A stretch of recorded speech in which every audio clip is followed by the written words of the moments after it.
Samajwadi party के कार्यालय में लोकसभा चुनाव की तैयारी को लेकर प्रत्येक दिन किसी न किसी वर्ग जाति प्रकोष्ठ या फ्रंटल विंग की बैठक हो रही है। इस क्रम में गुरुवार को समाजवादी पार्टी महिला सम्मेलन का आयोजन किया जा रहा है।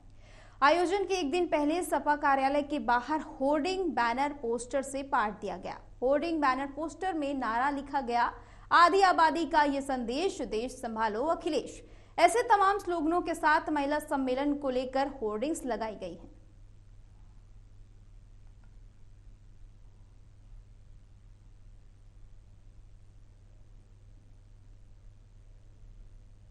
खबर पर ज्यादा जानकारी के लिए संवाददाता सिद्धार्थ जुड़ चुके हैं। सिद्धार्थ, क्या कुछ अपडेट है सम्मेलन को लेकर और ये स्लोगन किस ओर इशारा करता है?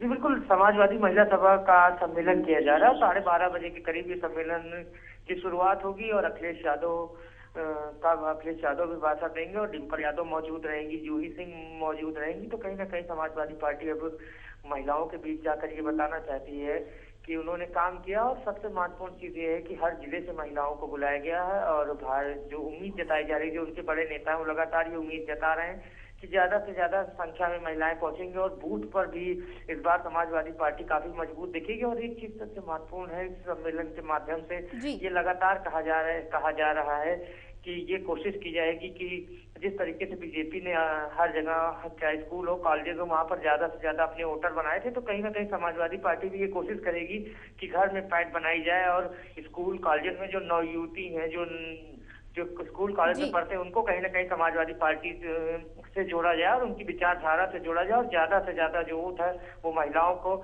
अपने में पाले में लाया जाए, जिससे समाजवादी पार्टी और उनके गठबंधन की जीत हो। तो कहीं ना कहीं महत्वपूर्ण सम्मेलन है। डिम्पल यादव भी मौजूद रहेंगे, उनका भी भाषण होना है, जूही सिंह मौजूद रहेंगी और जिस समाजवादी पार्टी के जितने बड़े नेता है वो मौजूद रहेंगे। जी सिद्धार्थ, पहले देखा गया था विधानसभा चुनाव में इंडिया गठबंधन की एकता देखने को नहीं मिली। अब पिछले दिनों देखा गया नीतीश कुमार की नाराजगी सामने आई। उससे पहले मल्लिकार्जुन खड़गे को पीएम पद का उम्मीदवार घोषित किए जाने की एक तरह से एक प्रस्ताव रखा गया।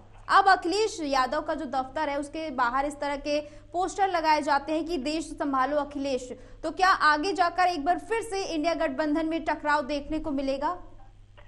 जी बिल्कुल, देखिए, जब से ये गठबंधन बना है, कहीं ना कहीं जब भी कभी कोई सम्मेलन होता है या कोई भी ऐसा कुछ होता है तो कहीं ना कहीं आपस में फूट देखने को मिलती है। चाहे पार्टी की चाहे सीट बंटवारे की बात कर लें, उसको लेकर भी कहीं ना कहीं अभी एकता देखने को नहीं मिले। जिस तरीके से कांग्रेस के कई नेता अभी भी लगातार वो नाराज चल रहे हैं इसको लेकर, तो कहीं ना कहीं अभी काफी कुछ मुश्किलों का सामना करना पड़ा इस गठबंधन को और कहीं ना कहीं एकता की काफी कमी दिख रही है और इसका कहीं ना कहीं बीजेपी पूरी तरीके से फायदा उठाती है।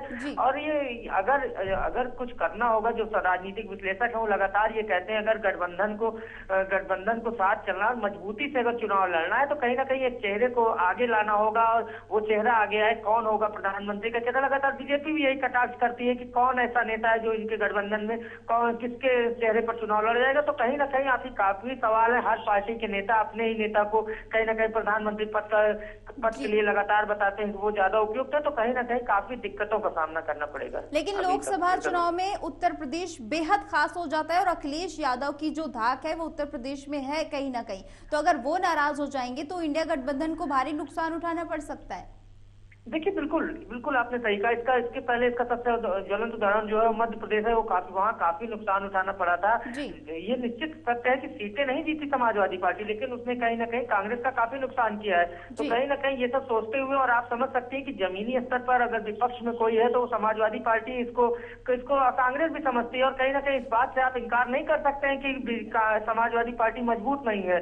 तो कहीं ना कहीं इस चीज को ध्यान में रखते हुए अखिलेश यादव को अगर कहीं अखिलेश यादव की भूमिका पर कहीं ना कहीं अगर उन्हें उस तरीके से उनकी भूमिका को नहीं उपयोग किया गया या फिर उनको कहीं लगा कि वो इस गठबंधन में अलग थलग पड़े तो वो अलग चुनाव भी लड़ सकते हैं। इसके भी लगातार उनके बड़े नेता इसको कह चुके हैं और वो लगातार, तो कहीं ना कहीं एकता बनानी होगी। अगर बीजेपी से चुनाव लड़ना है, आपको एनडीए के खिलाफ चुनाव लड़ना है, तो कहीं ना कहीं आपको मजबूती से एक नेता को पकड़ना हो, एक नेता को आगे लाना होगा और उसकी पकड़ जिस क्षेत्र में होगी उस क्षेत्र में जो क्षेत्रीय दल है उसका भी उपयोग करना होगा। तो कहीं ना कहीं इस गठबंधन के लिए काफी अभी मुश्किलों का दौर है और ये कहीं इनकार नहीं किया जा सकता कि अखिलेश यादव यूपी में काफी मजबूत है विपक्ष के रूप में।